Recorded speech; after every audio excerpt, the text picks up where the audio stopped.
Before the age of 30, Mark Zuckerberg had already reshaped the way billions of people connect, communicate, share information, and even think about privacy. By 2026, he stands as one of the most consequential figures of the digital age, a name tied forever to the rise of social media, the promise of global connectivity, the controversy of data privacy, and the uncharted frontier of virtual worlds. But how did a Harvard student building a college networking website become one of the most powerful tech figures on the planet? And what does his journey tell us about power, society, and the ways technology can both liberate and complicate human life? A childhood of curiosity and code. Mark Zuckerberg was born on May 14, 1984, in White Plains, New York, into a world that was just beginning to understand the potential of personal computers and the early internet.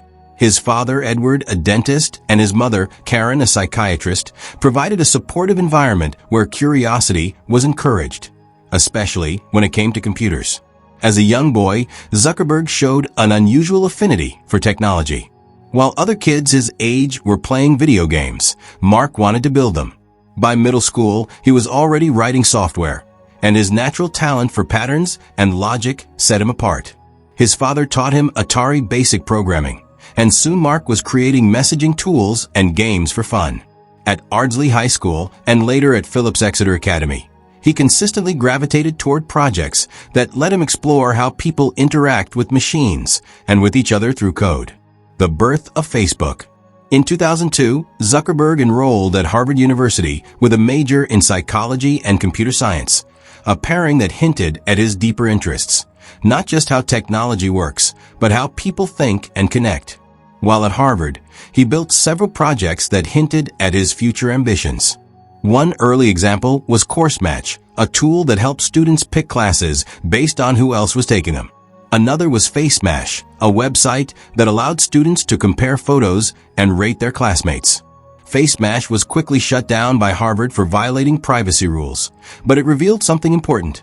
Zuckerberg was thinking about how people evaluate others online, a theme that would come to define the future of social media. In February 2004, Zuckerberg and a small team of classmates launched Facebook from their Harvard dorm room.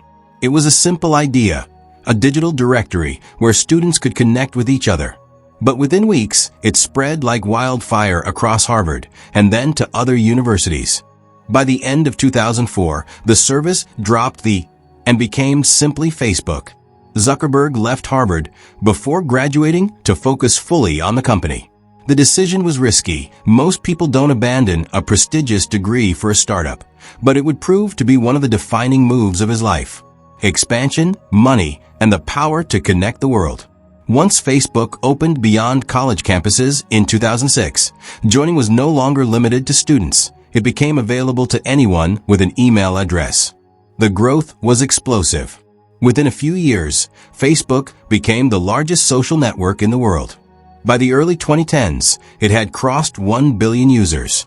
By 2026, Facebook and its associated platforms, including Instagram and WhatsApp, collectively reached over 5 billion active users globally.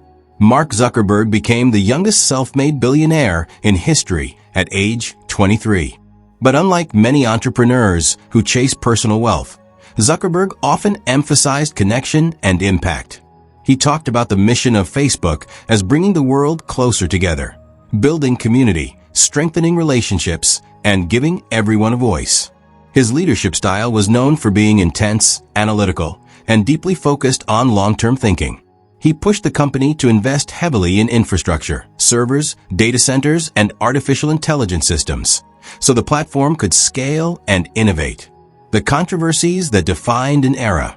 Success, however, did not come without conflicts and controversies. As Facebook's reach expanded, so did scrutiny over how it operated. Privacy and data. One of the earliest and most persistent challenges was how Facebook handled user data. As the platform evolved, it collected vast amounts of information about people's habits, preferences, and social networks. Critics argued that this scale of data collection created major privacy risks.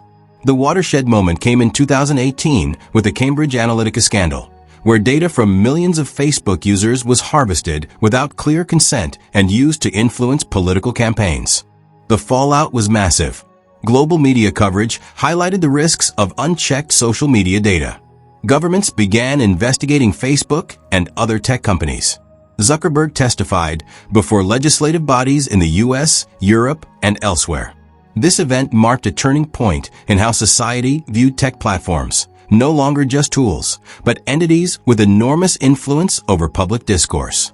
Political polarization. As Facebook became a primary channel for news and information, it also became a battleground for ideas and misinformation. Critics claimed that algorithmic feeds, designed to maximize engagement, inadvertently amplified sensational or divisive content.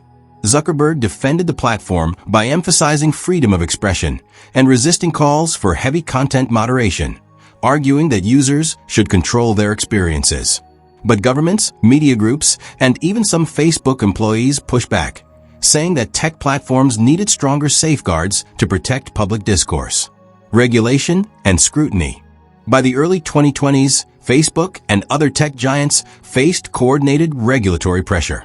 Europe implemented the Digital Services Act and General Data Protection Regulation, GDPR, forcing greater transparency and data control.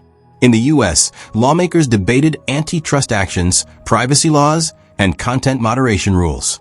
Zuckerberg found himself repeatedly at the heart of these debates, representing not just his company, but the broader world of digital media. Some proposals aimed at breaking up large tech companies. Others focused on strict user protections. Zuckerberg's public stance generally favored self-regulation paired with transparency, but critics argued that voluntary rules were insufficient to protect privacy and democracy. Beyond Facebook, the metaverse and future vision. In 2021, Zuckerberg announced a bold pivot, a new corporate focus on the metaverse, immersive digital environments where people can work, play, communicate, and create in virtual spaces. The company formerly known as Facebook was renamed Meta Platforms, Incorporated, to reflect this shift. Zuckerberg pitched the metaverse as the next evolution of the internet, a space beyond 2D screens where digital and physical realities blend.